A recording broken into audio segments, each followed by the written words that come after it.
Court will come to order. It is Monday, January the 22nd, 2024, 9 o'clock in the morning, and the Kerr County Commissioners Court is now in session. We've already had an action-packed morning. We'll deal with that later. But if you would, please rise for the prayer and the pledge, which I will lead. Good and gracious God, we invite your presence to fill our minds and hearts with compassion and wisdom to serve the common good. Thanks for where we live. Thanks for our friends and neighbors. Thanks for this weather. Thanks for our first responders. And thanks for all of our public servants. Bless our efforts for those that have business before this court today, that we may do the right things. In Jesus' name we pray. Amen. Amen. I pledge allegiance to the flag of the United States of America and to the republic for which it stands, one nation, under God, indivisible, with liberty and justice for all. Please be seated.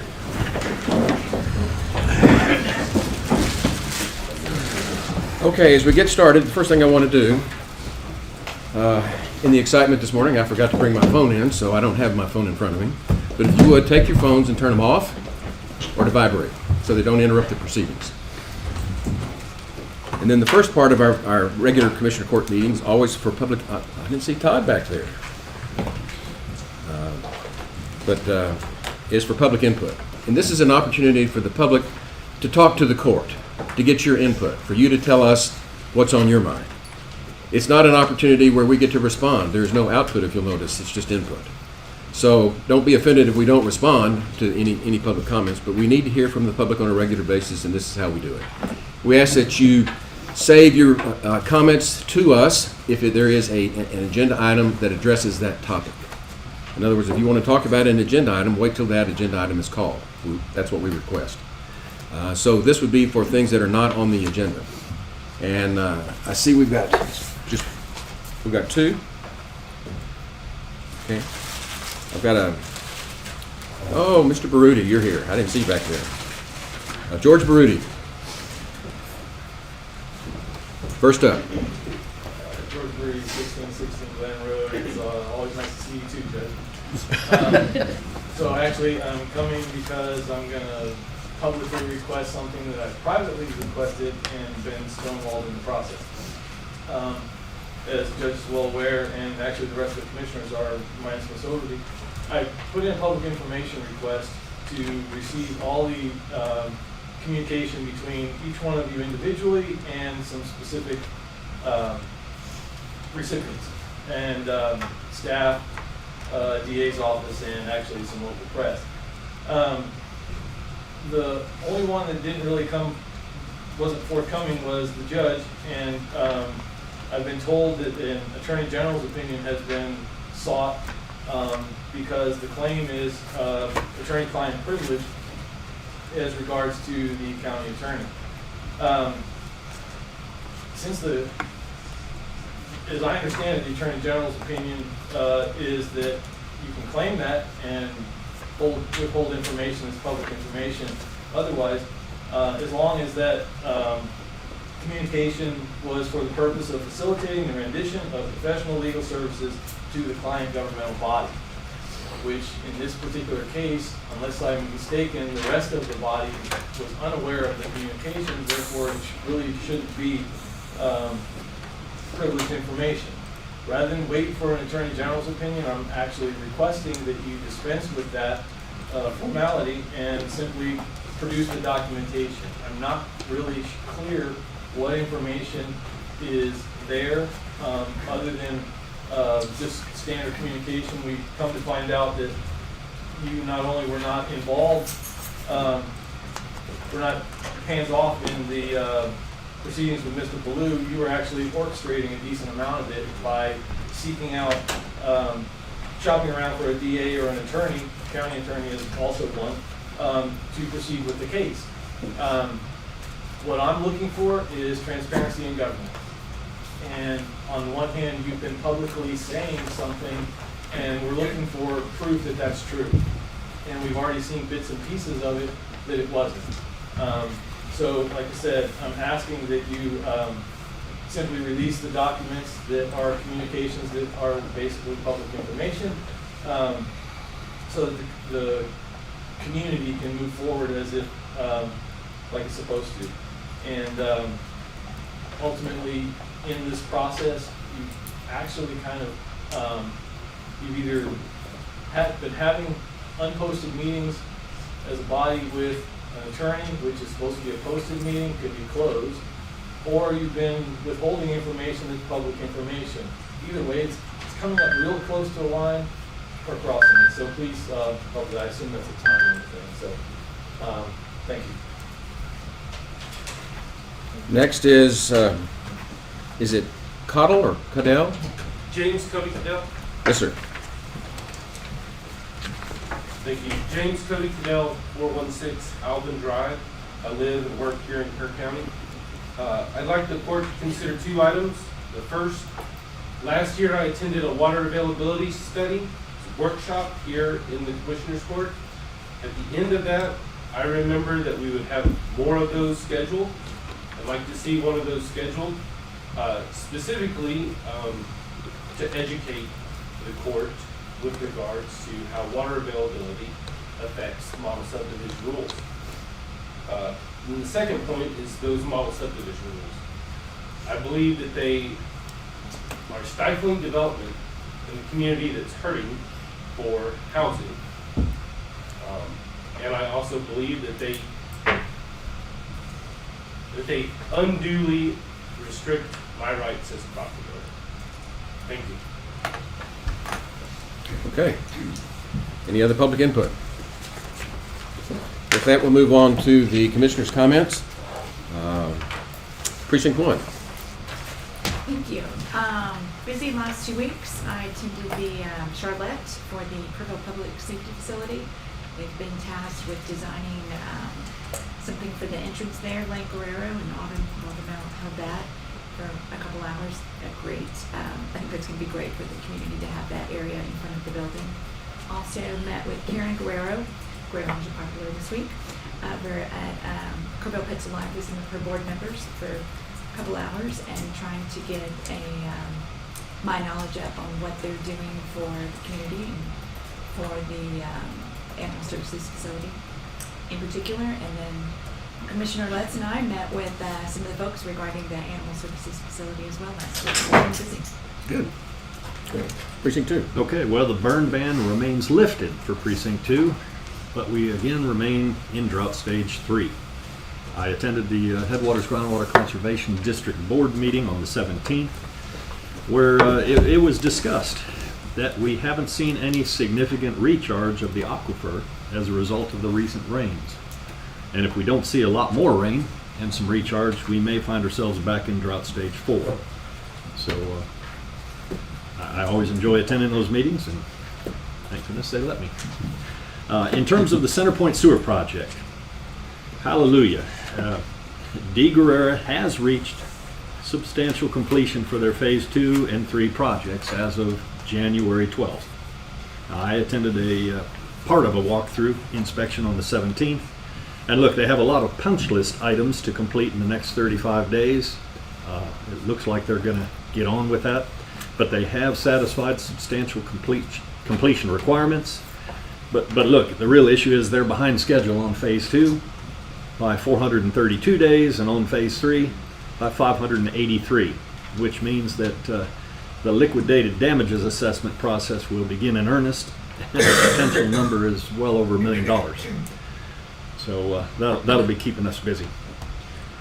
And again, we're now in the 1-year warranty period for that work, so anyone who needs to make a claim for warranty issues should contact GrantWorks Rosie Daly at 512-957-1465 between the hours of 8 a.m. and 4 p.m. on weekdays.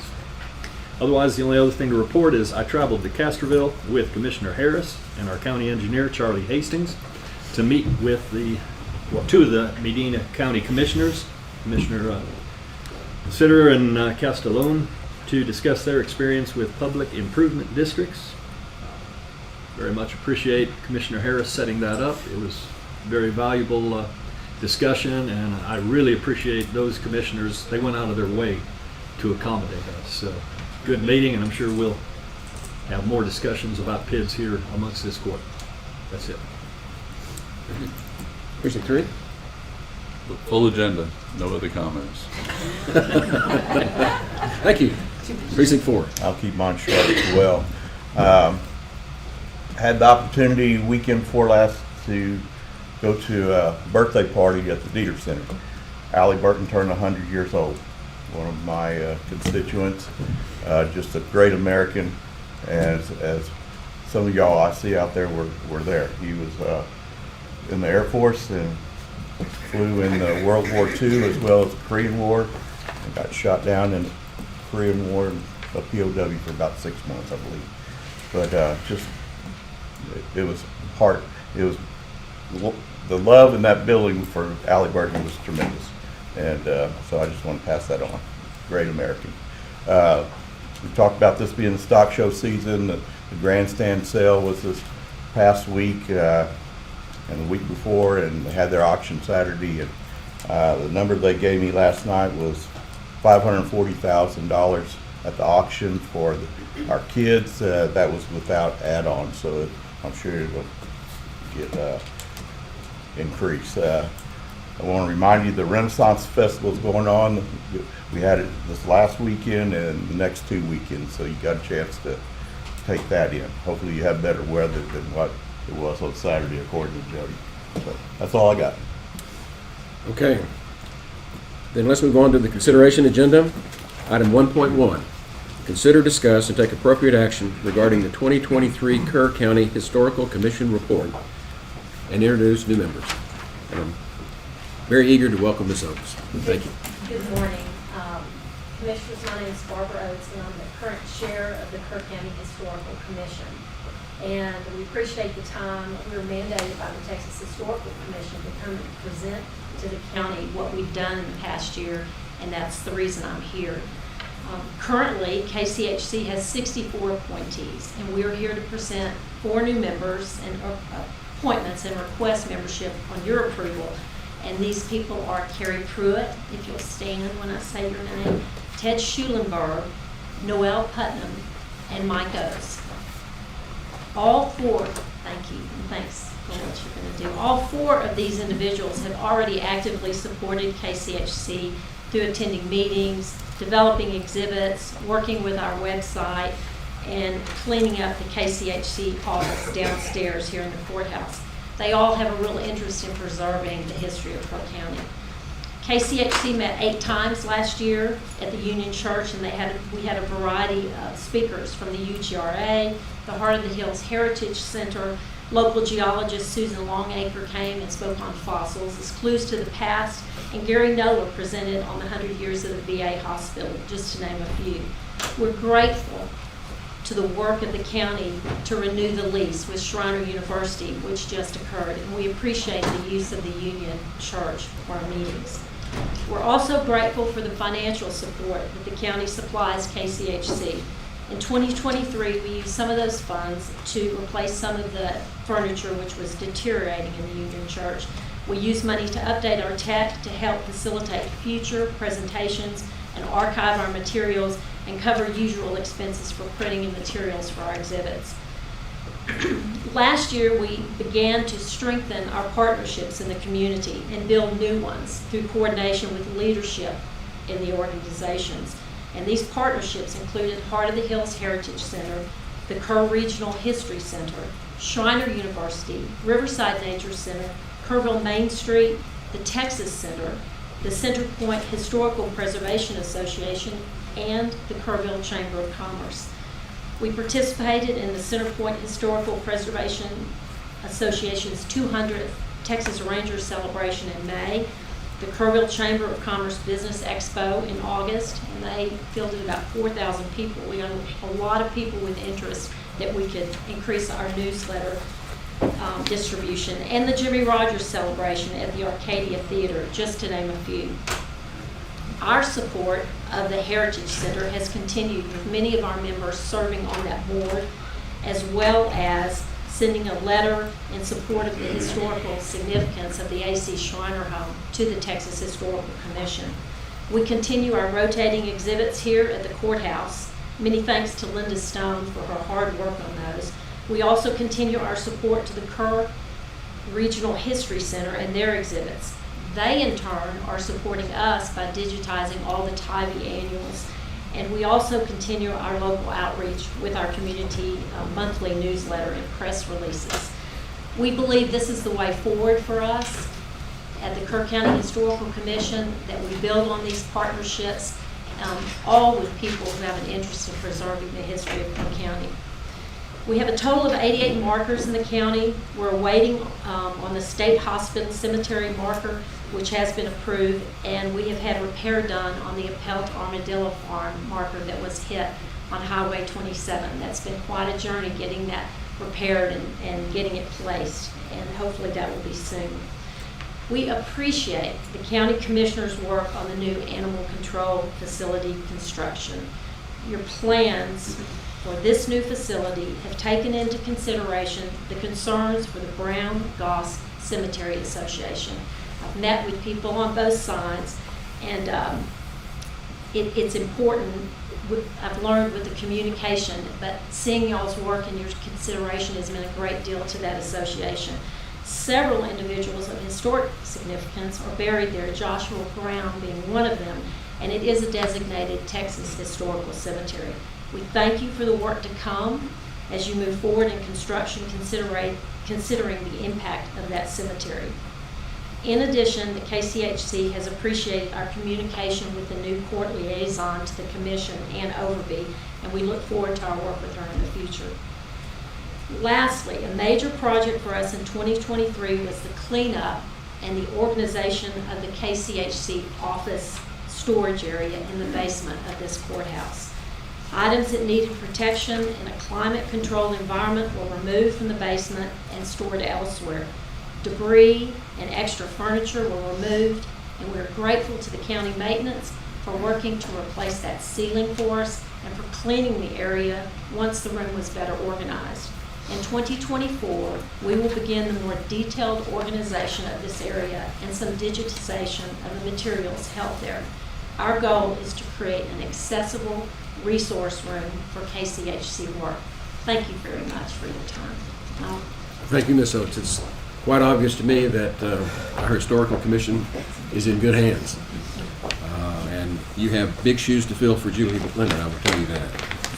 One thing I might add is if you haven't checked with the West Kerr Chamber of Commerce, that might be another tip for you to check out. And we truly appreciate what you've done with the storage in the basement of this building. We call that the lower level now. We don't use the basement term anymore. But we have stuff stored in this courthouse in every nook and cranny you can imagine. Right? So thank you for what you've done.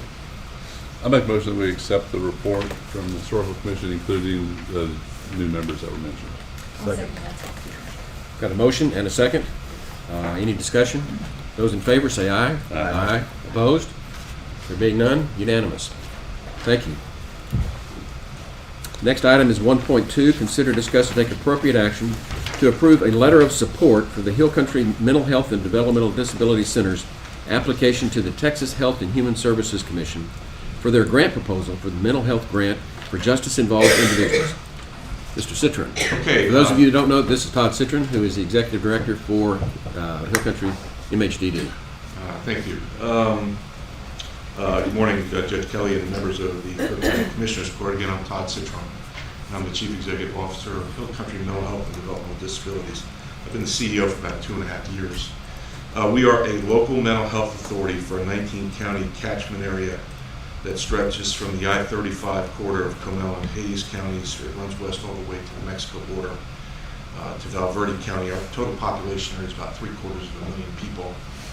We have the second largest geographic coverage area of any of the 39 centers like us throughout the state. At the end of the day, in regards to why I'm here, we are a safety net provider of mental health services, mainly for people who tend to be uninsured or who are on Medicaid or disabled. Our office, our corporate office, is located here in Kerrville, right over in the Shriner Building on Water Street. Today I'm seeking a letter of support for state funding under Senate Bill 292, justice-involved individuals who have a mental illness. Commissioners, I presented to you on April 24th 2023, seeking a similar letter of support for almost the exact project via Federal Bureau of Justice Assistance funding, and we didn't receive the award for that proposal. Specifically, if we are awarded funding, we would hire what's called a qualified mental health professional to be housed in the sheriff's office, or what's called embedded, to provide a resource to the sheriff. More and more in this day and age, our law enforcement agencies are confronted on the front line with individuals who have a mental illness. Sometimes folks offend and they end up incarcerated. This provides tools to the sheriff's office where he has mental health expertise. These folks would be my employees, but would be co-located at Sheriff Lisa's jail or where he designates. In addition to the qualified mental health professional, we will hire what's called a certified peer specialist. This is an individual who has a lived experience with a mental illness. Their job would be to engage folks who are inmates with a mental illness. Upon release, that they are engaged with service delivery in our clinic, so they go to their appointments, they take their medications. We can help secure housing, help secure employment, but it's to make sure they don't fall through the cracks. There is no cash match requirement of the Kerr County government. So again, this is I think this is a winner all the way around. This adds nice resources to our community. We want to be a resource to the sheriff, and with us being able to, these funds specifically, the 88th legislature pumped in millions more dollars for services for folks who are justice involved, who have mental illnesses. This is a very, very competitive procurement. But anyway, I want to thank you and for your consideration of letter of support. And let me say, as the mental health judge for those 19 counties, there is a huge mental health problem in our area that is being unaddressed. This is a very vital thing that needs to be done. And people don't realize how much mental health problems are in our jails. It is astounding. It is truly staggering. So this is something that anything we can do to help the Hill Country MHDD, I certainly recommend.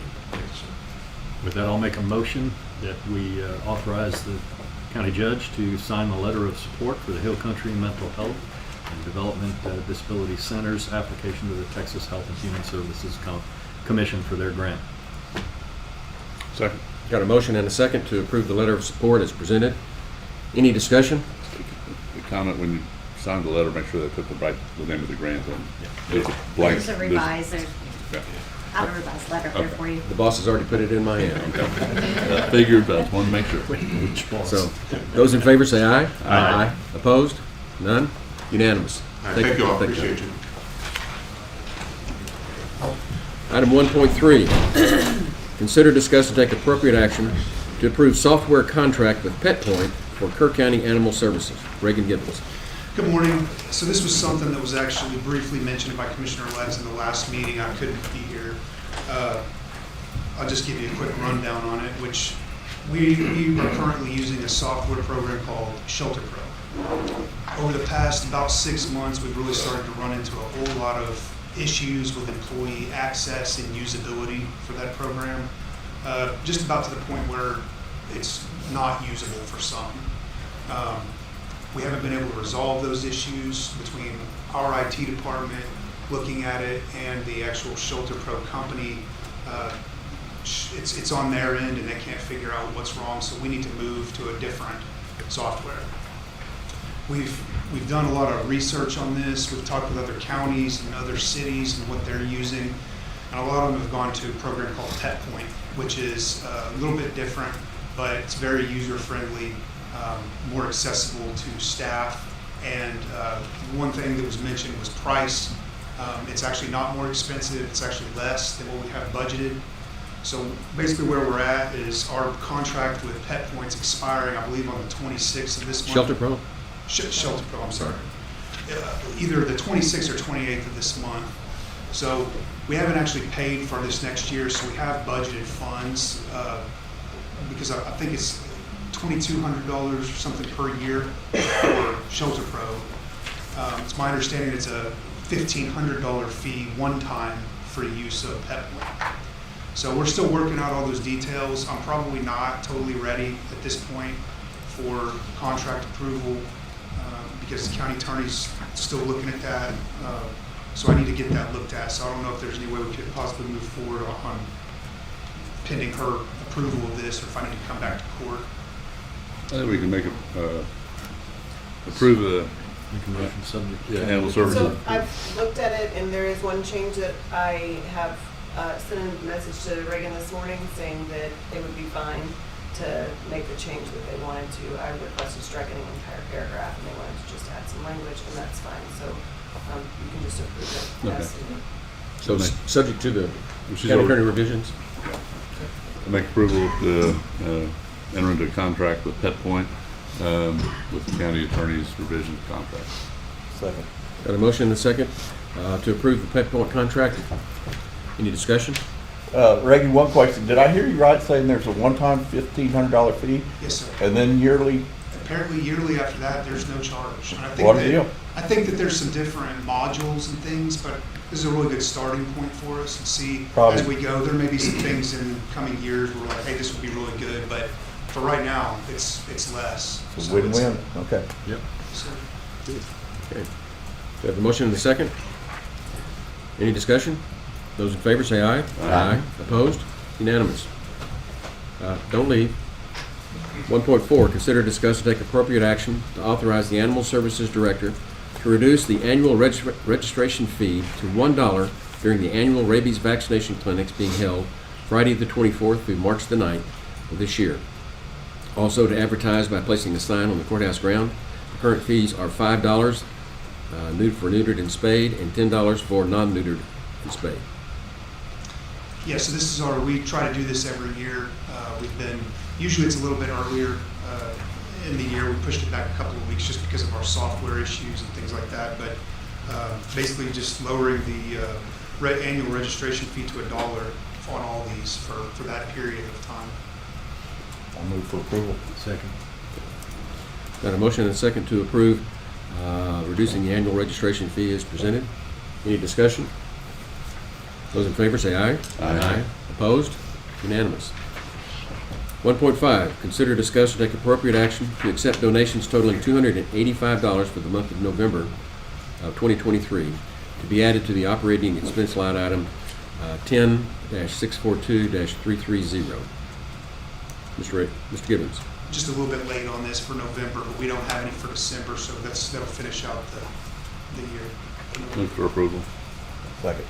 Got a motion and a second to approve the donations as presented. Any discussion? Those in favor say aye. Aye. Opposed? Unanimous. 1.6. Consider, discuss, and take appropriate action to accept the racial profiling report for Constable of Precinct 1. He's not here, but I move for approval. good. I'll second. Got a motion and a second to approve the racial profiling report as presented. Those in favor say aye. Aye. Opposed? Unanimous. 1.7, consider, discuss, take appropriate action to accept the racial profiling report for Constable of Precinct 2. I move for approval. Second. We have a motion and a second to approve Precinct 2's racial profiling report as presented. Any discussion? Those in favor say aye. Aye. Opposed? Unanimous. 1.8, consider and discuss, take appropriate action to accept the racial profiling report for Constable of Precinct 3. Move for approval. Second. Got a motion and a second. Any discussion? Those in favor say aye. Aye. Opposed? Unanimous. And finally, 1.9, consider, discuss, and take appropriate action to accept the racial profiling report for Constable Precinct 4. And he is. And here. he is here. Make a motion, we accept that. Second. Got a motion and a second. Any discussion? Those in favor say aye. Aye. Unanimous. Thank you. It is 9:30, and we have a 9:30 timed item, which is 1.10. Consider, discuss, and take appropriate action on a request to use the courthouse grounds for the Memorial Day event for the Veteran Services Office. Good morning, happy Monday. As usual, our annual Memorial Day event this year will be May 27th from 10 to 11 a.m. for requesting the courthouse grounds to hold that event and to also request support for maintenance, IT, and have a deputy here between 9:30 to 11:30 just so the restrooms are available for anybody who's attending. And we are ahead of schedule this year. We already have our keynote speaker, who's retired Air Force Command Chief Master Sergeant Roy Boudreaux. Posting of the colors will be done by Civil Air Patrol, and our MC will be with Jeff Harris again. I'll move for approval. I'll second. Got a motion and a second to approve the VSO using the courthouse grounds for the Memorial Day event. Any discussion? Those in favor say aye. Aye. Opposed? Unanimous. Thank you. Thank you. Item 1.11, consider, discuss, and take appropriate action concerning the acceptance of the 2023 Kerr County Sheriff's Office Racial Profiling Report for the period of January 1 of 2023 through December 31 of 2023. Sheriff. Just looking for y'all's approval to approve our racial profiling for that year. I'll move for approval. Second. Got a motion and a second to approve the Sheriff's Office Racial Profiling Report. Any discussion? Just a quick comment, reason this for the public. This is a requirement of state law that we do this to all of these elected officials, or all of these law enforcement agencies. All of these reports are attached to the agenda on the website, so they're available. It's a lot of motions, but something that's required. But it has to be done. Yeah. So, any other discussion? Those in favor say aye. Aye. Opposed? Unanimous. Moving on to item 1.12, consider, discuss, and take appropriate action to approve a $50 donation from a citizen for the Sheriff's Donation Fund 72-370-530. Sheriff. Yes, I'm just looking for the court's approval to be able to put the $50 in the donation fund. Move to approve. Got a motion I'll second. and a second? Any discussion? Those in favor of accepting the donation to the Sheriff's Office? Aye. Aye. Aye. Opposed? Unanimous. 1.13, consider, discuss, and take appropriate action to approve the MOU, Memorandum of Understanding, with the Texas Department of Public Safety for the Texas Statewide Interoperability Channel Plan as required by the Operation Lone Star Grant FY 2024. Scott Gage. Morning. Just like we did last year, this will be for Operation Lone Star 2024. With some of the funds from that grant, we're going to purchase 2 mobile radio units, which will be interdiction vehicles as well. So we just have to update this MOU anytime we add anything to it. So this MOU, once it's signed by the judge, will go for Texas DPS for their approval, and then they'll release the funds to us so we can buy those radios. So Scott, the funds come from Operation Lone Yes, Star? sir. Perfect. I'll move for approval. I'll second. Got a motion and a second to approve the MOU for the Operation Lone Star Grant. Any discussion? Those in favor say aye. Aye. Opposed? Unanimous. Moving on, item 1.14, consider, discuss, and take appropriate action to accept the sole source vendor Trinity Innovative Solutions for the purchase of an automatic license plate reader trailer using funds from Operation Lone Star Grant 2024 grant. Scott Gage. Yes, sir. Trinity Innovations, we used last year, same vendor. It was a sole source. Basically, what makes it a sole source is that Vigilant LPR system is built specifically, that trailer is built specifically for that unit, which makes it a sole source vendor. So it's manufactured specifically for that unit. We're looking at Operation Lone Star funds of $62,000 to purchase that trailer. So we currently have one purchased with 23 funds, and this will be purchased with 24 funds. Scott, for the public, could you tell them what this trailer is and what it's used for?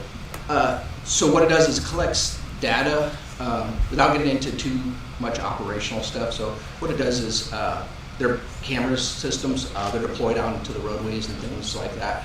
As vehicles come through, we're able to collect data. We're also able, it's built into Texas, into TCIC and CIC, which is what we use to run license plates, driver's license and things like that. So any kind of stolen vehicle, people that are on Amber Alerts and things like that, if there's vehicles associated, they're entered into that system. So if it was to pass by where we have these units set up, it would trigger an alert for us so that we can react to it. Thank you. Scott, this will be our second unit, is that correct? Yes. And just so the public understands, the sole source means we don't have to put it out for competitive bids. That's correct. If it's over $50,000, we either have to go out for bid or sole source. So Sole source vendor means that it's a very specific type of item, and this is going to be $62,000. And I'm looking at our auditor and grant coordinator. Are we good with this sole source designation on this? Very good. Move for approval. Second. Got a motion and a second to approve the sole source designation for Trinity Innovative Solutions for the license plate reader trader.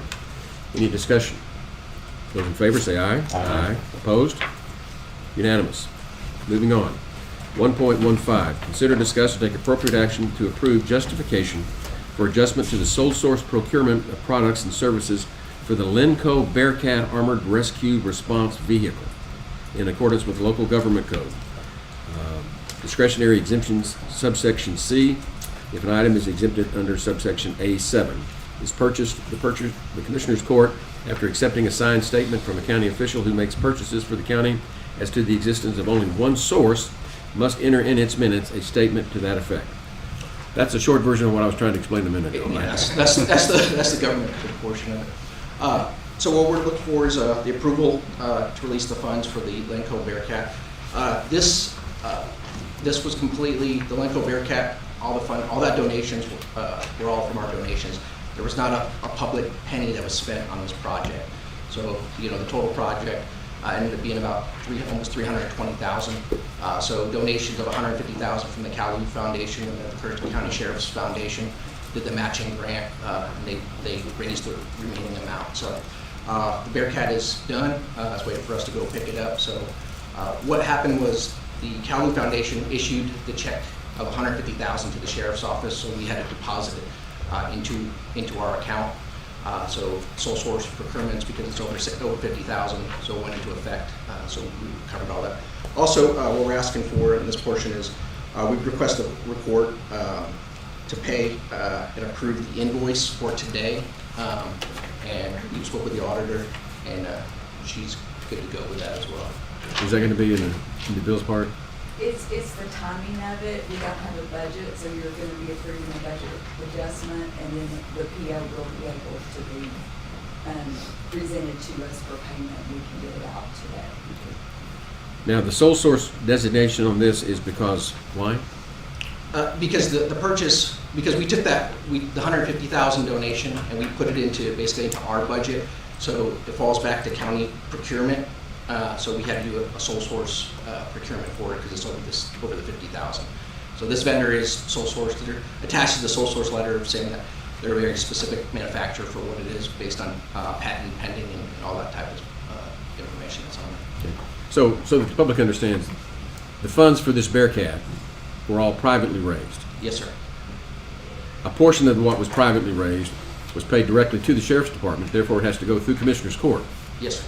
And so we've got to designate this as a sole source to be able to spend the money to pay for the Bearcat and bring it back. Yes, sir. And then we'll come back to the court for the actual equipment, receipt of the equipment. We'll come back to the court for that. And I'm looking at, And this was a restriction that the donor gave in the $150,000, so it can only be spent for the Bearcat. good. Good. To them. Right. Okay. But we have to go through this sole source designation Yes. in order to be able to do it this way. Yes, sir. Okay. Any other, we got a motion? I'm about to make one. Okay. Well, I move that we approve the justification for sole sourcing the procurement of the Lenco Bearcat Armored Rescue Response Vehicle. I'll second that. We've got a motion and a second to approve the sole source designation for the Bearcat purchase as presented. Any other discussion?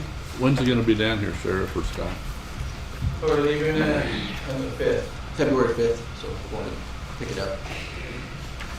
The foundation's been gracious enough to pay for probably about 8 people ago. Some of those will be foundation members. They're paying for the flight, meals, motel, and all. Some of us will be flying up there and straight back. A team of 5 will be driving it back. Where is it? Pittsfield, Massachusetts. Yeah, Pittsfield, Massachusetts. That's a drive. That's why I'm flying back. So you're going to bring it around the courthouse or something, put it on display a little bit for the public, We'll put it right out front. and give your favorite Memorial commissioners a Day. ride in it or something? Memorial Day parade. I just want to say I really appreciate everyone who's donated to the Sheriff's Foundation. Yeah, I can't say enough We've got about a it. great team that they're supporting, and I support as well. So Thanks. Looking forward to this new piece of equipment to benefit your department. Be a game changer for the county and surrounding areas. Okay, with that, those in favor say aye. Aye. Opposed? Unanimous. Now we have a unique situation. It's almost a historic situation. We have gone through the 9 o'clock docket, and we still have a little bit of time before we have to take a break. So if you will, let's skip over to an untimed item, 1.25, which is consider, discuss, and take appropriate action to allow the Department of Public Safety to use the Union Church free of charge for their sergeant meetings, which occur 3 to 4 times annually, and to ratify and confirm their free use for the facility on January 16, 2024. This is me coming to the court asking for permission.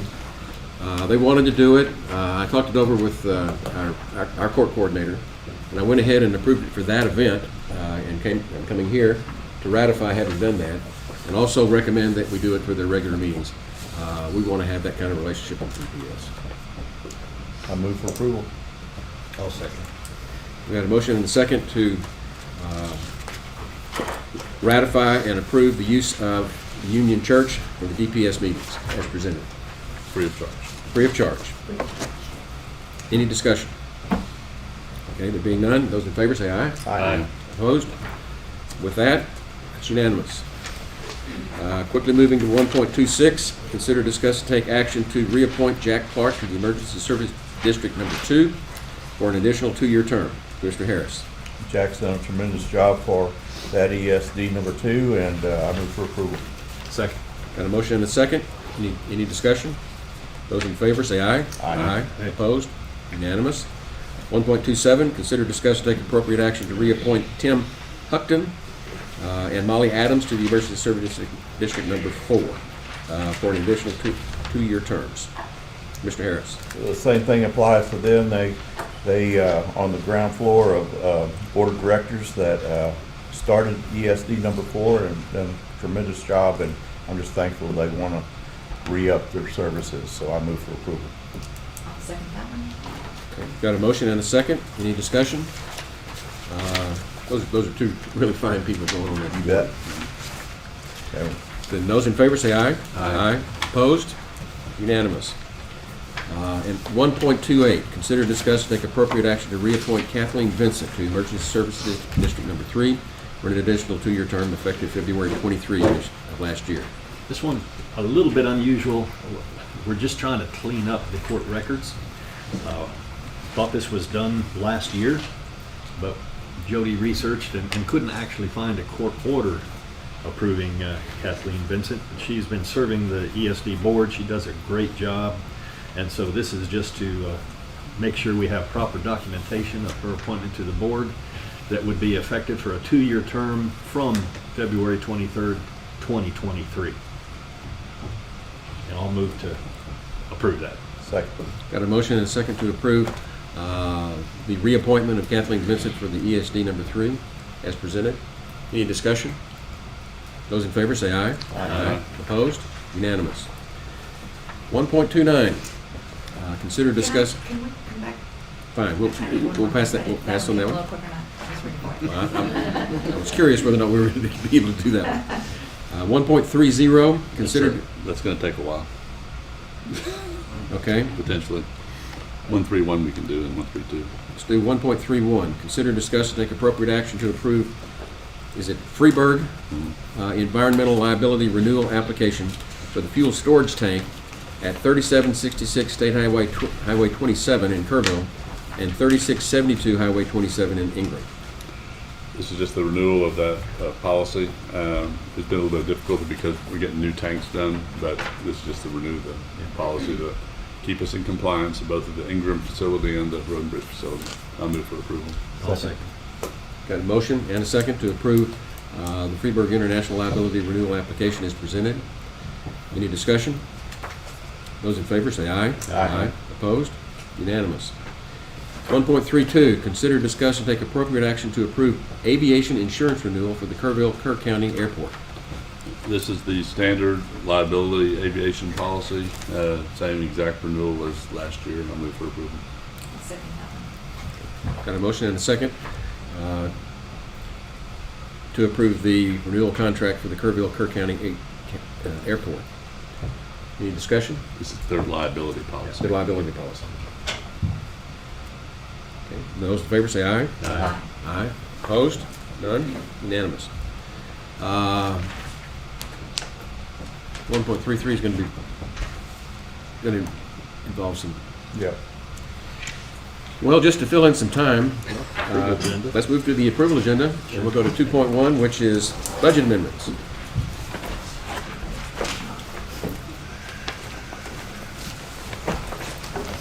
Good morning. You have 4 budget adjustments in front of you, one of which, the largest, is for the beer cap.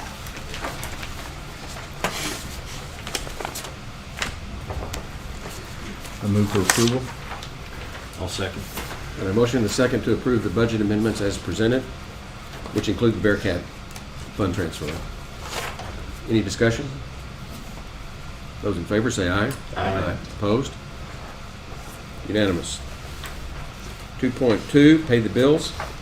Yes, invoices for today's consideration, $1,399,547.11. I move for approval. Second. Got a motion and a second to approve paying the bills as presented. Any discussion? Those in favor say aye. Aye. Opposed? Unanimous. 2.3, late bills. Yes, the late bills, $27,580.58. Move for approval of 2.3, late bills. Second. Got a motion and a second to approve payment of late bills as presented. Any discussion? Those in favor say aye. Aye. Opposed?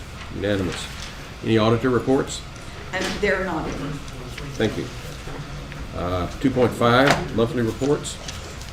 Yes, for November 2023, Justice of the Peace, Precinct 4, Honorable William Ragsdale. December 2023, Justice of the Peace, Precinct 4, Honorable William Ragsdale. Kerr County Environmental Health and Animal Services, Director Reagan Gibbons. And Veteran Services Office, VSO Jennifer Sanchez. I move for approval. I'll second all those. Got a motion and a second to approve the monthly reports as presented.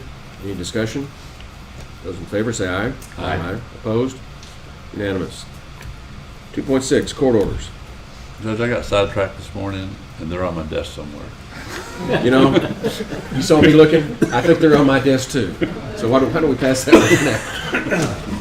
And with that, why don't we go ahead and take our morning break? We'll start back at 10 o'clock.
We're now on the 10 o'clock time docket. The first item is 1.16, consider, discuss, and take appropriate action excuse me, for the court to open and receive bids for the VA Pathway Sidewalk Project and to refer them to Mendez Engineering for evaluation and award recommendations.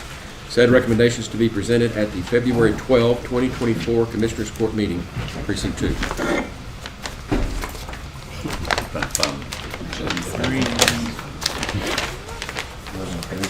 Our duty, is it just two? It's just two. Okay.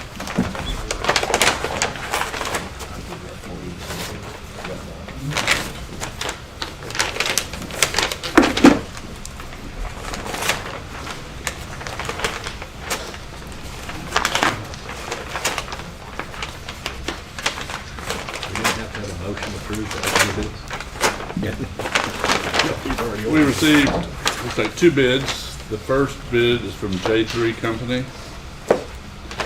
There appears by a quick glance, their total job is $317,307. The other bid we received is from M&C Finesca Construction. Fonseca, MC Fonseca? Fonseca. Fonseca Construction.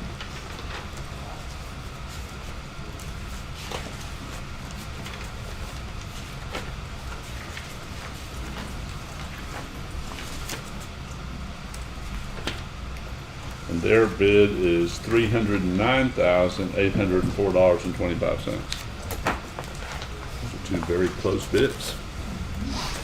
I'll make a motion that we accept the bids and refer them to the county engineer for review and Mendez recommendation. Engineering. Referring to Mendez. Oh, Mendez, evaluation. referring to Mendez Engineering for evaluation and recommendation. I'll second. Got a motion and a second to refer the bids as presented to Mendez Engineering for evaluation and recommendation. Any discussion? Those in favor say aye. Aye. Opposed? Unanimous. Item 1.17, consider, discuss, take appropriate action for the court to authorize the county engineer to issue a permit for the private installation and maintenance of mailbox clusters for the Guadalupe Ranch Estates subdivision within the county right-of-way at suitable locations on Fallow Run and Cherry Springs Road. Mr. Hastings. Thank you, Judge. The Texas Department of Transportation, TxDOT, has recently revised their policies to allow for installation of mailboxes on state highways only for those addresses that are physically addressed off the said highway, thus necessitating the relocation of dozens of existing mailboxes from State Highway 1340 to other suitable locations. TxDOT approached Kerr County Commissioners Court about 2 years ago searching for a solution. The idea was to relocate said mailbox clusters to county right-of-way. However, the court required that this idea be studied further by TxDOT with the Road and Bridge Administrator, County Engineer, Postmaster, and local homeowners association where applicable, and brought back to the court to solve issues inherent with the relocation. Several meetings have been held with the above parties in the Guadalupe Ranch Estate subdivision, and suitable locations have been identified that would work for all involved. TxDOT will construct edge of road pavement improvements and relocate the mailboxes, and the Guadalupe Ranch Estates HOA, Homeowner Association, will maintain the mailboxes and edge of road improvements through a permit issued by the county engineer and with the consent of the adjacent property owner. These permitting requirements will provide for suitable pavement to be installed by the applicant to protect and preserve the edge of road and drainage ditch, allow for vehicles to safely exit and re-enter the road to deliver or receive mail, provide a means for vehicles to turn around, and provide for ongoing maintenance to be performed by the applicant. The county engineer asked the court to consider, discuss, and take appropriate action for the court to authorize the county engineer to issue a permit for the private installation and maintenance of mailbox clusters for the Guadalupe Ranch Estates subdivision within county right-of-way at suitable locations on Fallow Run and Cherry Springs Road. As Charlie said, this has been an ongoing issue for a couple of years. We've had several meetings and we've worked out something that is appropriate for both. And TxDOT's been spending a little bit of money to get it done. I move for approval. I'll second. We've got a motion and a second to approve the installation, private installation and maintenance of mailboxes in Guadalupe Ranch Estates as presented. Any discussion? This is about the best we can do, isn't it, Charlie? Yes, sir. Okay, with that, Those in favor say aye. Aye. Opposed? Unanimous. Next item is 1.18. Consider, discuss, and take appropriate action regarding a partial cancellation of a revision of plat for Montebello Estates Section 2, lots 31 and 21 through 1018 in Precinct 2. Thank you, Judge. A public hearing was conducted on December 27th, 2023 for this proposed partial cancellation. In November of 2021, Lot 31 of Montebello Estates, Section 2, 6.51 acres, as originally platted, was revised and subdivided into 2 lots. The revision included a 30-foot wide access easement across Lot 31R1 for access to an area of Lot 31R2 that is not in the floodplain. The majority of both lots are in the floodplain. This proposal cancels and removes this access easement. Both proposed lots are in the floodplain and must meet requirements for development within the floodplain. The county engineer requests the court consider, discuss, and take appropriate action regarding a partial cancellation to a revision of plat for Montebello Estates, Section 2, Lot 31, 21-10118, Precinct 2. That's the file number, 21-10118. I'll move for approval for the partial cancellation of revision of plat. Thank you. Got a motion and a second to approve the partial cancellation of the revision of plat for Montebello Estates Section 2, Lot 31, as presented. Any discussion? There being none, those in favor say aye. Aye. Opposed? Unanimous. Move on, item 1.19. Consider, discuss, and take appropriate action for the Commissioners Court approval regarding Kerr County's unauthorized traffic control devices policy. Ms. Hoffman. The Road and Bridge Department has been faced with unauthorized traffic control devices that are placed by property owners within the county's right-of-ways of roads that are maintained by Road and Bridge Department. We decided to present to the court a policy to cover these situations as they come along. The county attorney's office has reviewed this policy. At this time, I ask the Commissioners Court for their approval of the Kerr County's unauthorized traffic control devices policy, precinct 1, 2, 3, and 4. Okay. I move for approval. Second. Got a motion and a second to approve the unauthorized traffic control devices policy as presented. Any discussion?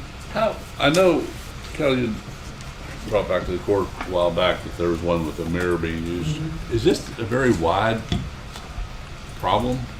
I wouldn't say a lot, but a lot of times when you get in situations like that, people they ask you, well, do you have a policy? Can I see that? So we just figured it might be good to have something to kind of say, hey, you know, you can't just come into the county's right away and just start placing things because you think that it helps with the traffic control of it. So, A little more teeth. yeah, I wouldn't say we have a lot, but I don't want to jinx myself on it, but it kind of helps when you've got a policy that kind of says, hey, this is the criteria, and this is what will be done, you know, if you do. Well, it kind of goes without saying that anything in the county right away, you have authority to regulate. Yes, sir. But now this is belts and suspenders. Yes. Just to make sure that they know you can have them remove those. Yes, sir. Do you have any that you're gonna go pick up? No. Okay. Not yet. Okay. Very well, then those in favor say aye. Aye. Opposed? Unanimous. Move on to 1.20. Consider, discuss, and take action for the Commissioners Court approval of 2 burn ban location letters to be sent to TCEQ. The 2 burn locations are as follows. 1, Kerr County Pipe Yard off Spur 100. Kerr County property listed as 3700 Highway 27, Kerrville, Texas, 78028, parent R15650.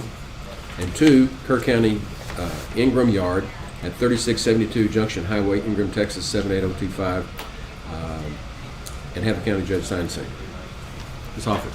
Before you is 2 letters to be sent to TCEQ regarding burn locations.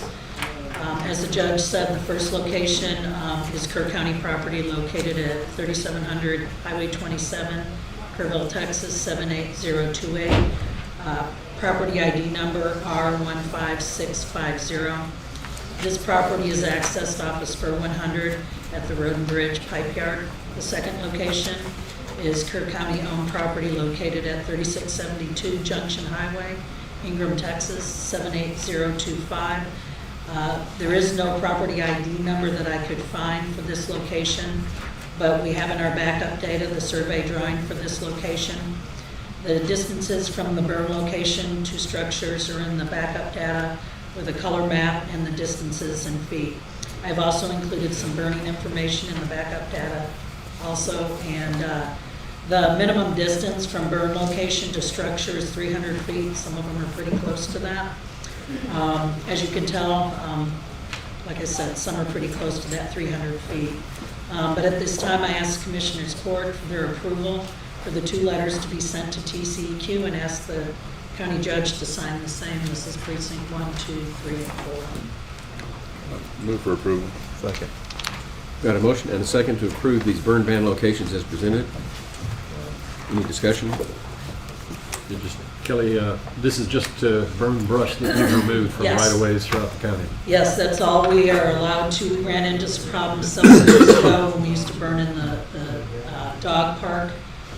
Some construction material, I think, had gotten thrown in there from the maintenance department, and that's kind of what started this whole thing. So, yes, it is strictly brush is what we're allowed to burn. We shouldn't be burning anything else. Right. Good. Okay. Do I have a motion to second? Yes. Yep. I'm trying to remember. Yep.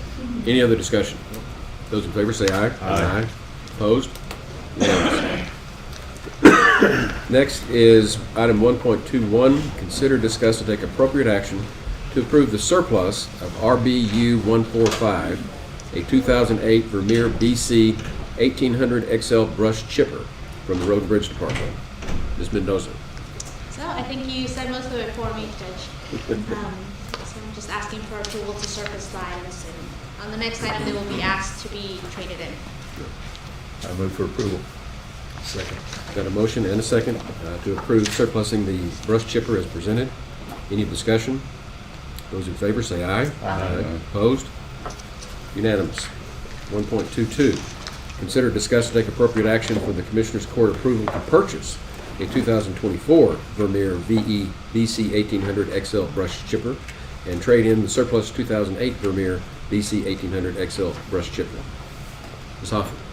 Fiscal year 23-24, we were approved for $2,480,769.43. And that's out of line item 16-684-565, capital outlay tax note.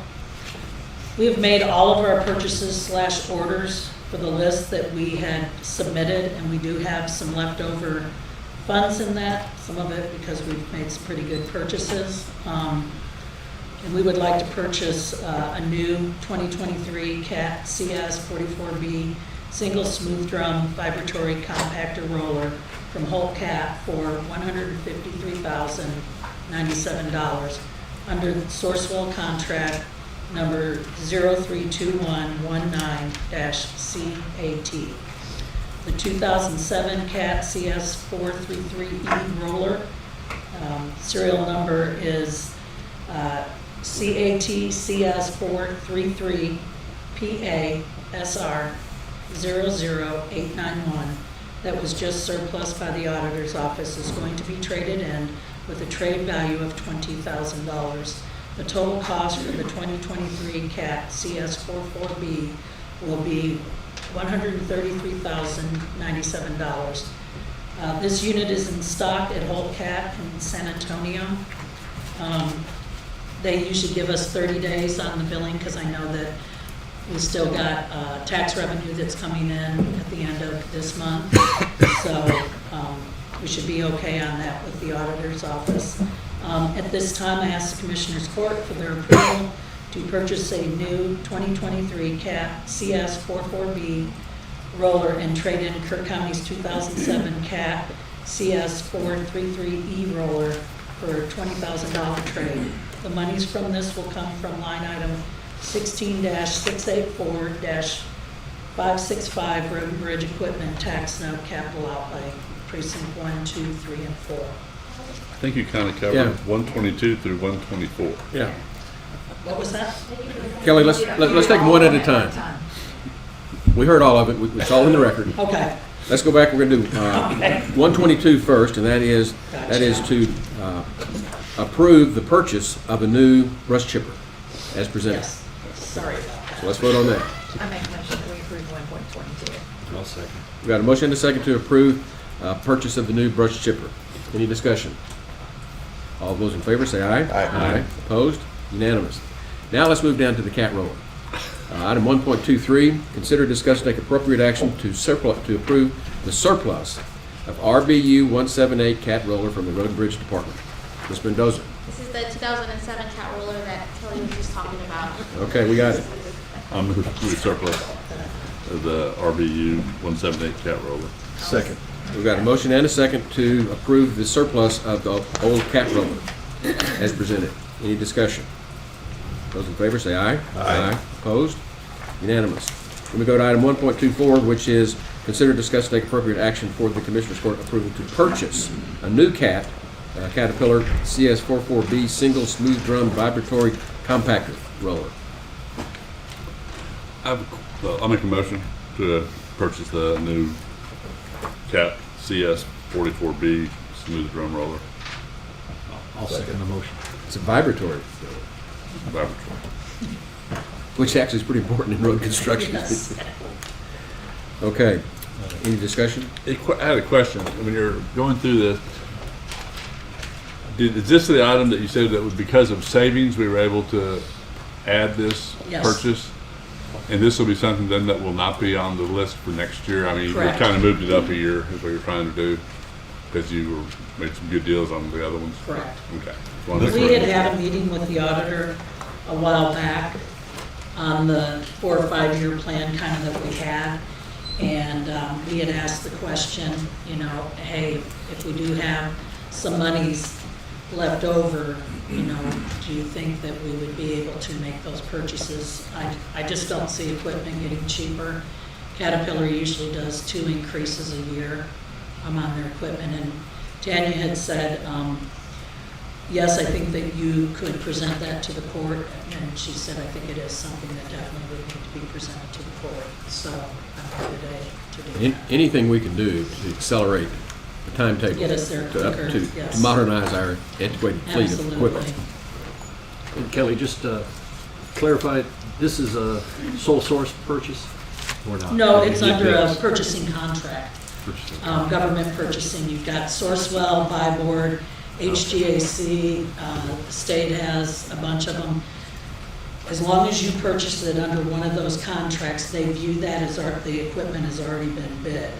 If the vendor you're buying from is not a member of a government purchasing contract, but you want to buy their item, unless it's a sole source, you have to go out for formal bid if it's over 50, and as you can see, most of our purchases are well over $50,000. Caterpillar's on So, this, so they're good. yes, that we always try to make sure that the vendors that we work with are under a government purchasing Great, thank you. contract, so. So is there any more discussion about the purchase of the new cat roller? Then those in favor say aye. Aye. Opposed? Unanimous. Okay, we've already covered several, so let's move down to the next item on the agenda. Did which is you item- all want me to read the one on the Vermeer, on the purchase of it? 'Cause I don't think I read that one into the minutes. The brush chipper? That was No, we already 22. did that. That was 22. That was the brush chipper. We're good. Yeah. We're good. on all of you. Yep. Okay. You're good. You're good now. I didn't All think that I approved. read it. Like in sales, when you make the sale, quit talking. I just want to listen, you're gonna have to come back. We did it for you. Thank you. So we go to item 1.29, consider, discuss, and take appropriate action to appoint members to the Information Technology Needs Committee. Yes. Mr. Ogilvy. I was tasked to put together a group by this meeting. We, Judy's help, sent out emails to everybody, heard from all of these people back in the highlighted yellow, which is almost everybody, asking them a couple of basic questions, and the last question who would their most tech-savvy person in their office be to represent their office on this committee. And so we have gotten approval from, let me start. Bob Reeves has agreed to serve. Jason Sorensen is going to serve from the Cook County Attorney's Office. Alex Monroe is going to serve from the Sheriff's Office. Andrea Bodie is serving from Adult Probation. Jason Davis, we took Jason off, never mind, we're good on that one. And Himanshu Sharma from Environmental Health. What we've tried to do is cover the courthouse and some of the outlying buildings to make sure that they are represented as well.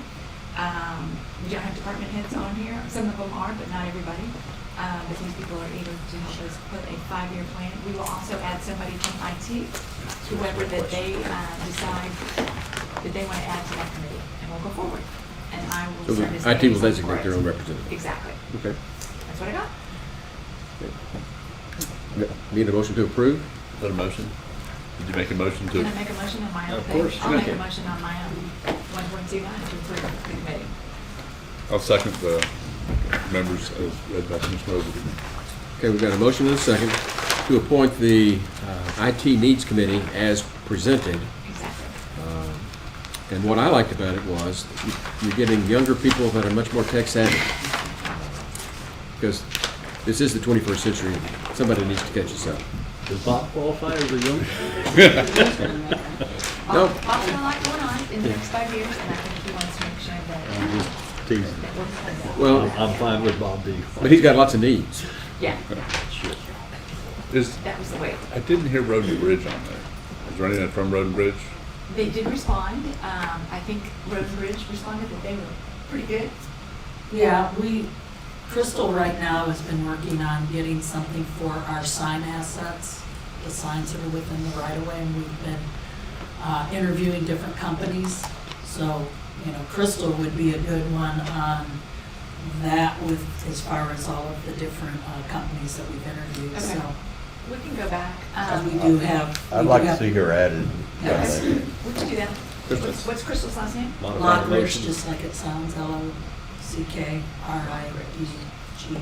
me also add that I got a lot of information about some things that we need to pinpoint and do on this questionnaire, but Good. overall, we're headed in the right direction. Okay. So you need to modify the motion to add Crystal. I will modify that motion to add Crystal Lockridge from Road Bridge. And I agree. Okay. And those in favor say aye. Aye. Opposed? Good. Well, we look forward to your report. Moving on to item 1.30, consider, discuss, and take appropriate action for approval of discretionary items and direction on other construction items at the new Kerr County Animal Services facility. Commissioner Overby and I met for about 4 hours, literally, going over a very long list of things that are everything from the kind of locks for going doors to what gets locked and things like that. But there's a lot of those were kind of customary that we just gave some direction to Peter Lewis and Reagan was the meeting for that. But there were some things on the list that we didn't feel comfortable, we being Commissioner Overby and I, of giving a direction without coming to the court first. So some of these items are a generator. Backup generator. Backup generator. Propane. Yeah, and the propane tank to go with it. That's something that we need to add. And let me preface this as we're going down some of these items. It's a pretty tight budget out there, and this is something that it's an expensive item and not included.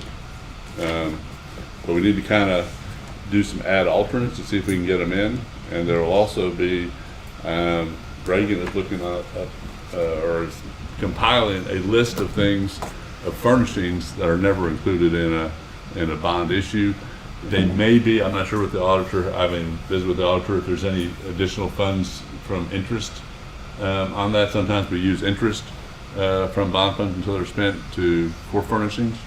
But anyway, so in the budget there will be a line item that Reagan is working on for a bunch of items, or not a bunch, I mean, there are everything from freezers to washing machines and things of that nature. But generator is one. Do we want that as an alternate? Do we want to include it definitely? What is the thought? The heat in the building is electric.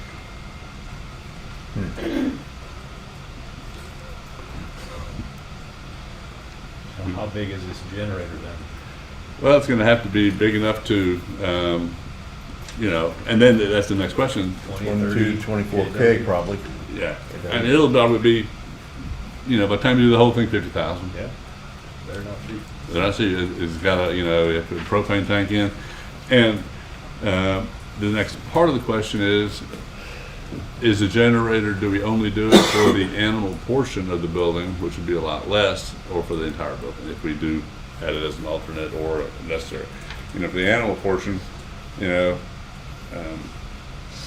think the people we can send home, Animals don't have a choice. animals are there, so need some direction, or Peter needs some direction as to what we do in the bid documents. And the state law is to keep it at 45 degrees, 45 degrees is state law. Well, I had one put in year before last at my house and ran about 13,000. And that, I would think that would be, it's 24 kW. I would think that would cover a lot of what you got. With the tank? Well, the tank, I got to use one, but, you can add, 2,000 or something to that if you buy one new. I've recently gotten cost estimates if it's new. Depending on what installed is Yeah. going to be Well, I'm looking at one of our 8,000 or so. sheriff That employees much for who recently how built a size? Tanks went way up. They ain't $2,000. How big you want one? Probably at least 500 gallons. That 5 would be good. Probably more like 3,700. Yeah, 4. So maybe 20,000. I mean, 20,000 is for the animals and more for the whole building, but we just need to. I think it's important that we have backup power if everything's relying on power. And, I wasn't real happy being without power for 5 days in Winter Storm Irma. Having said that, I think it's imperative that we stay within the overall budget. So, we might need to cut back something else somewhere. But I do think we should have a generator out there. For the whole building, the condenser for the building, or for the animals? What? I would say for the animals. People can wear coats, hats. We need to look at both, I think. Okay. We need to. So add the animals in the bid package and do an alternate to upgrade it to the building. Plan A and B, Okay. and see what the cost is. You writing down notes? Yes. I have that one right there. This, we may need Bruce in here. Security. IT generally is very involved in building security and does it themselves. And it has to mesh in with the whole, it has to mesh in with the other security systems that we have.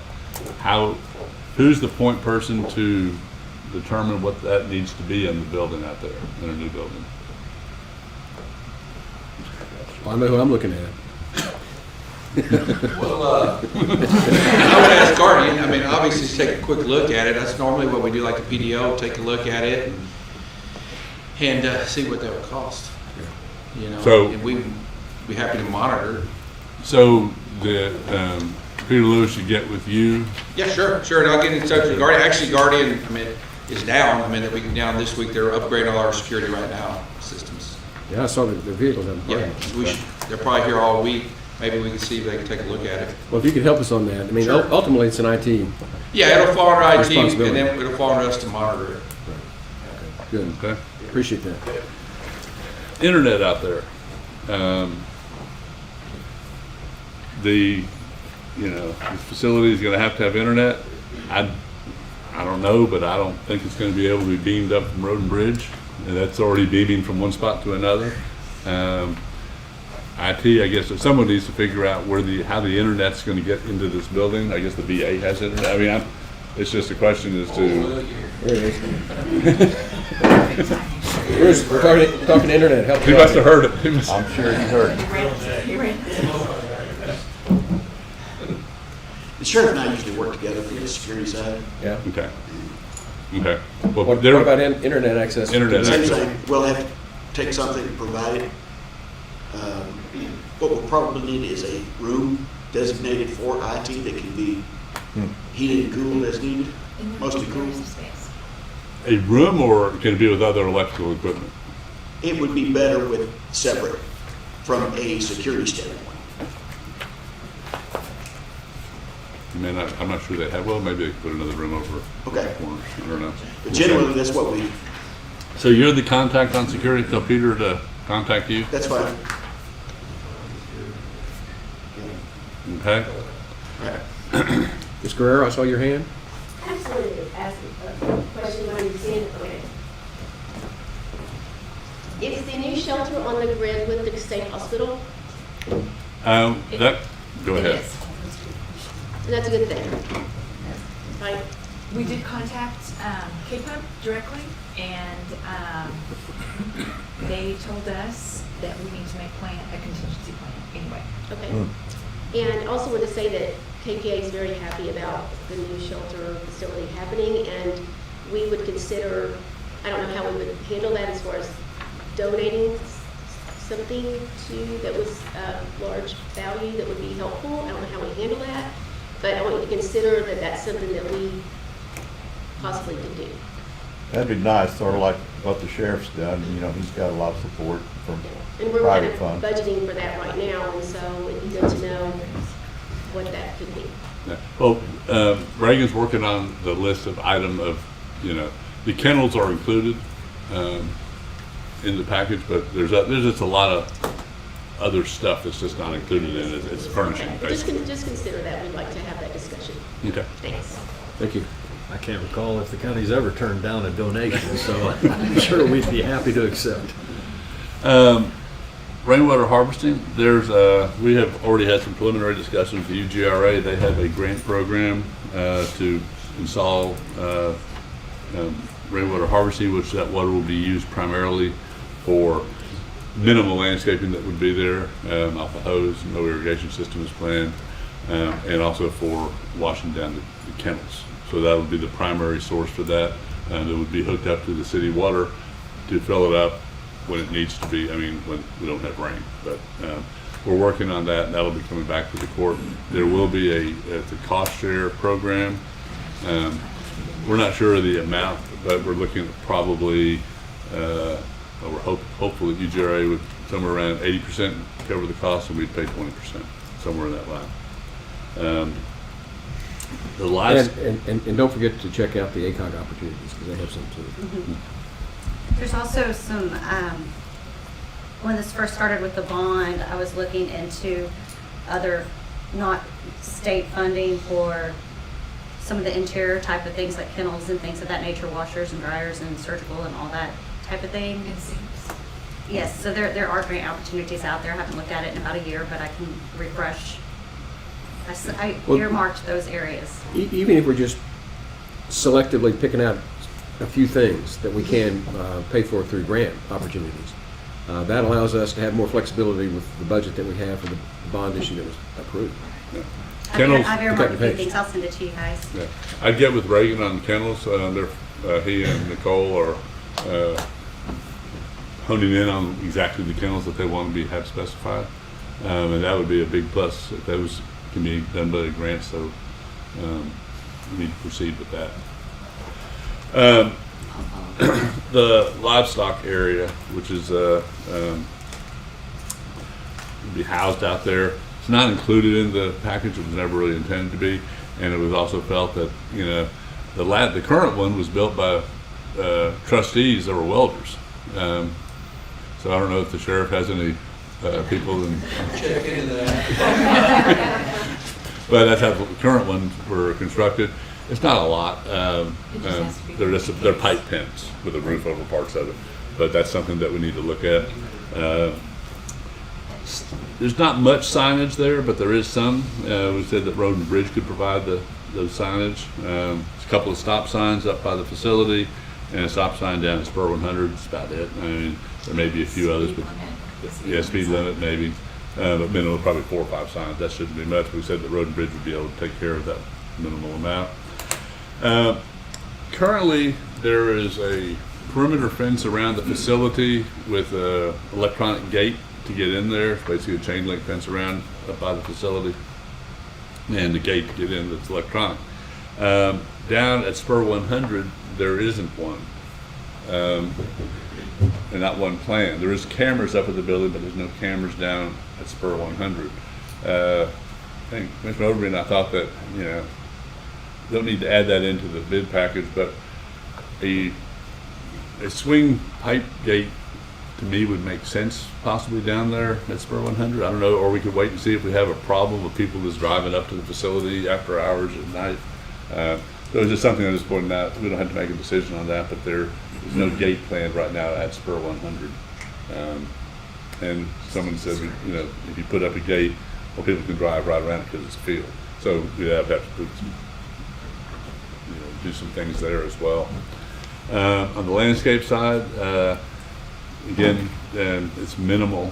I don't think nothing's in the budget for landscaping. Something that we do need to address, though, is down along the cemetery, Brown Cemetery, and the VA Cemetery. We had mentioned several times that we would do some screening. And in my mind, I thought, you know, probably maybe a berm and trees, or just trees along there would make sense. But there's something that we're going to have to look at down the road, and that was mentioned this morning by Ms. Oates. And then phone service. Well, I guess maybe it's just for Bruce. They do need a system with some intercom capabilities. Yeah, and just I'll just have Reagan get with you and Peter Lewis to get with you exactly what that is. But that's something that's not in the budget. That's outside generally. But you do need to get on the electrical plans as to what you need in the offices from a wiring standpoint, to make sure that that portion is covered. And more is wireless nowadays, but that's something that needs to be looked into. Those are the things that I wrote. You know, we looked at a lot of other everything from countertops to on down the line. Anything I've left off? Well, while y'all are talking about this, you know, for the public, you know, I noticed we got an email the other day. People think we're dragging our feet on this type of stuff. What's the prognosis, or when we might have something going? It is still going through the city planning process. They're in the process of or getting very close to submitting it to the city of Kerrville for approval of the building plans, things of that nature, going through the, making sure they're just about ready. In fact, I think I forgot what it was, we were thinking of making some minor change, and they said, no, please don't make a change right now. The plans need to get to the city. Right. So, okay. So when would you likely go out for bids? Sometime midsummer. Midsummer. And then for the public, because I get complaints all the time that I'm holding up, and I assure you I am not. This was approved by the voters, so what's the likely time frame that we would have a completed new facility? It'll be probably first quarter next year. I asked if it would be, I was told at the meeting that it would not be done while I'm still in office. Aggressive, actually, if bids go out this summer, I don't know, anyway. So. I'm telling everybody you're holding it up. That explains why I get all the complaints. It's, you know, the building, it's essentially, it's two metal buildings, pre-engineered type metal buildings. One's the office and the cat area, then there's a dog area, and then there's kind of a constructed area to connect the two. It's They're calling it Building A. yeah, Building A, Building B, and Building C. Right. It's yeah, it's exactly what it's I won't say bare bones, but it's not fancy. I mean, it's basically an animal control facility.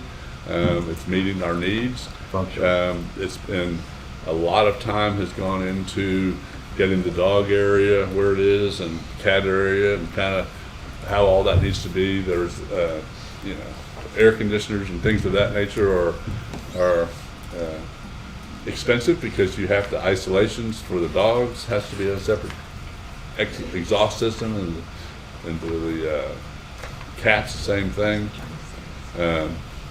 But spend a lot of time on learning on things that we have done wrong at the current facility, trying to get the For example, the drains, how to get the drains when you're cleaning out the kennel area to work. So, you know, a lot of time has gone into the details of the facility and really trying to make sure the workflow.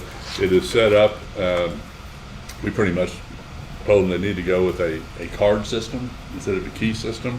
For most of the doors, there's a door that goes from the kind of reception area into all the office area. And then there's a door there that goes all the way to the cat area, the dog area. So certain people can have access to certain areas. It's like KPA, the example, they would have a code that they can get in, and their access would be into the dog area and the cat area, but not into the office area. There's a lot of details. You got to figure out where you're going to store drugs in a secure area. You have to have 3 locks for drugs. You have to have 3 different lock systems before you get to where the drugs are.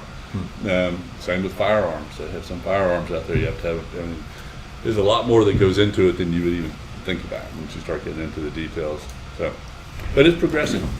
But to summarize for the public, so they know where we stand.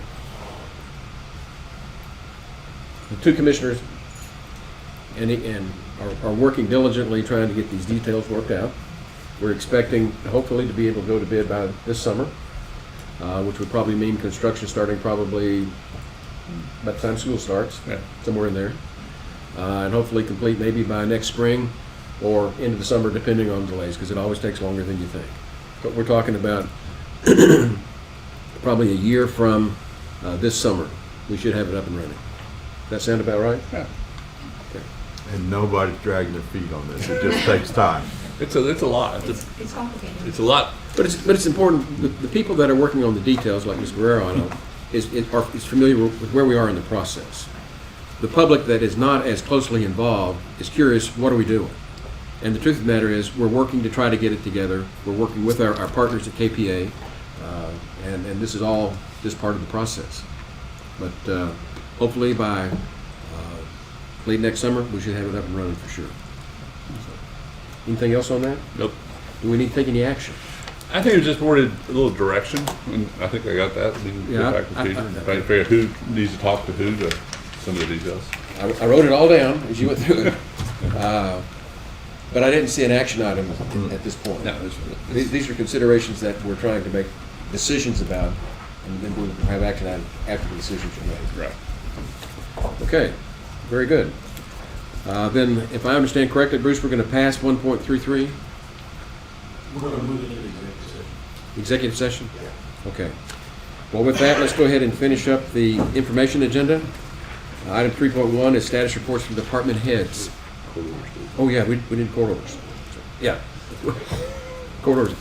We have court orders from our January 8th meeting, 2024, 40398 through 40413. They all look to be in order and move for approval. Second. Got a motion and a second to approve the court orders as presented. Any discussion? Those in favor say aye. Aye. Opposed?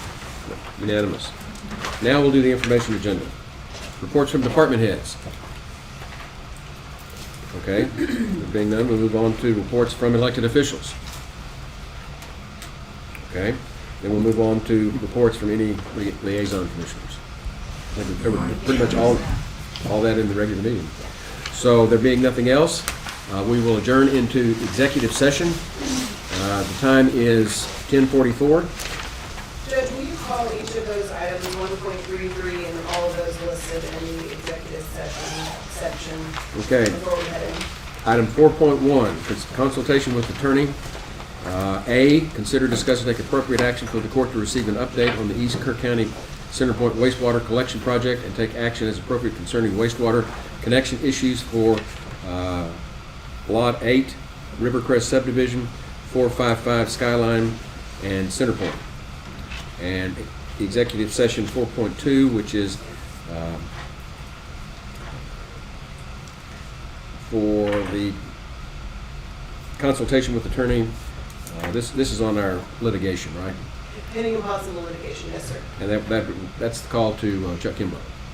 Yes, in a separate agenda for me. And the separate agenda item for? That you'll have to consultations with your attorneys, one will be with Chuck, one will be with me. Got it. Okay. That's what we're going to adjourn and go into. Do you need to call 133? I mean, go Yeah. over it. That Let me call 133 because we're going to take this up. We did take it up in open session. That's the presentation of the executive summary of the 2023 Passive Network Assessment, Cybersecurity and Threat Intelligence done on Kerr County's technical infrastructure to help identify any external exposures of the county's network infrastructure. And we'll do that one also. Obviously, due to the sensitivity of the information in the report. Yeah, whatever we need to fix, we're not telling the public. Yeah. Right? Yeah, absolutely. So it's now 10:45. We're in executive session.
going to read that, right?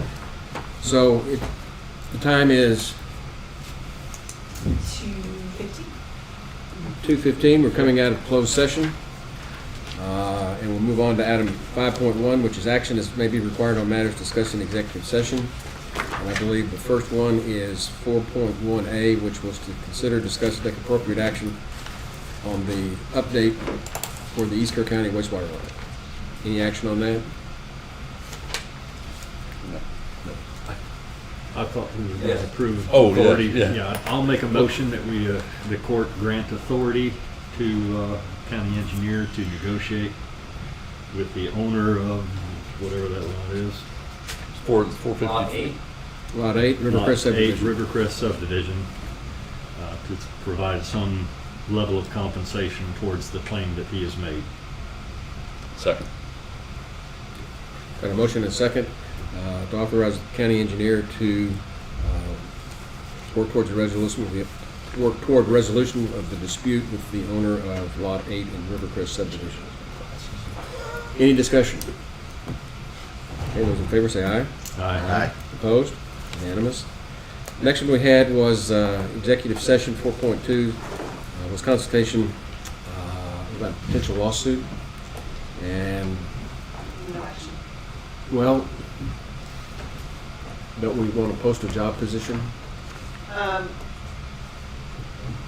I don't think you can take that action on today on that. It'll be on the special meeting on But Thursday. Okay. the got it. That's liaison, right. Yep, also okay. the liaison for that department has the authority to take that action on his own without the court. Okay, good. So we don't, no action there. And then we had the report on the Twin Creeks matter, and there's no action there. So with that, nothing to do, we're adjourned.